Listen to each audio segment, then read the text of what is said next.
16 जनवरी की वारदात के बाद से सिर्फ सैफ अली खान ही नहीं बल्कि कोई और भी सुर्खियों में है। पिता सैफ को जख्मी हालत में अस्पताल आने के बाद तैमूर का जिक्र हुआ और लगातार लोगों के मन में ये प्रश्न था कि हमला किसने किया, कौन है। और अब पुलिस ने शरीफुल इस्लाम को पकड़ा है और ये बताया गया कि हमला इसी ने किया।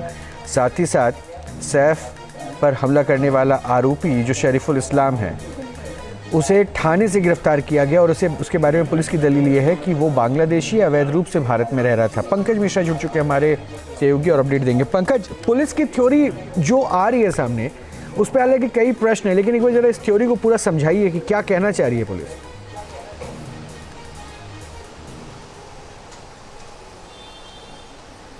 बिल्कुल, देखिए, करीब 72 घंटों के बाद पुलिस ने आरोपी को थाने वेस्ट में एक कंस्ट्रक्शन साइट जो कि मेट्रो का काम चल रहा था वहां से उसे गिरफ्तार किया। रात करीब 1:30-2 बजे उसे गिरफ्तार किया गया और आज पुलिस ने सवेरे एक प्रेस कॉन्फ्रेंस किया था जहां पर पुलिस ने बहुत बेसिक जानकारी जो है वो आरोपी के बारे में दी। उसमें सबसे महत्वपूर्ण जानकारी यही निकली कि आरोपी बांग्लादेशी नागरिक है और 6 महीने पहले ही वो मुंबई आया है। लेकिन पुलिस ने जो एक और बात कही वो ये था कि वो पहले अटेम्प्ट की चोरी कर रहा था और वो सैफ अली खान के घर में जो चोरी हुई वो उसका पहला अटेम्प्ट था। अब सवाल ये है कि बांग्लादेश से एक व्यक्ति जो है वो मुंबई तक आ जाता है, उसकी कोई स्क्रीनिंग नहीं होती, उसके बारे में किसी को जानकारी नहीं मिलती। वो यहाँ पर एक एजेंसी के साथ काम कर रहा है।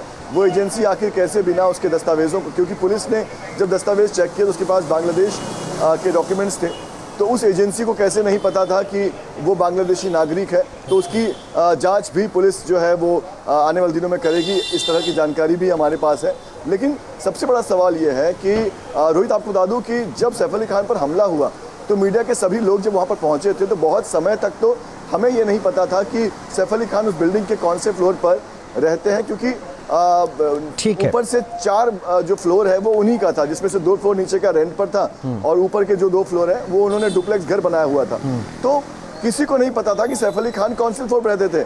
6 महीने पहले आए इस आरोपी को आखिर कैसे पता चल गया कि सैफ अली खान 11 फ्लोर पर रहते हैं, पंकज। और वही हम कह रहे हैं कि पुलिस जो थ्योरीज दे रही है उस पर सीधे सीधे ये प्रश्न ये भी उठेगा कि लोकल एजेंसीज क्या कर रही थी, लोकल की जो इंटेलिजेंस एजेंसी होती है वो क्या कर रही थी। क्या ऐसे ही कोई भारत में घुसकर बिना दस्तावेज के 6 महीने से नौकरी कर रहा था, यहाँ रह रहा था और पुलिस को किसी बात की भनक भी नहीं है।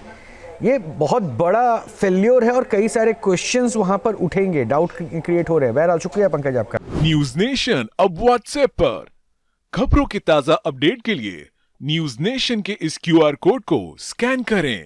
न्यूज नेशन अब व्हाट्सएप पर खबरों के ताजा अपडेट के लिए न्यूज नेशन के इस QR कोड को स्कैन करें।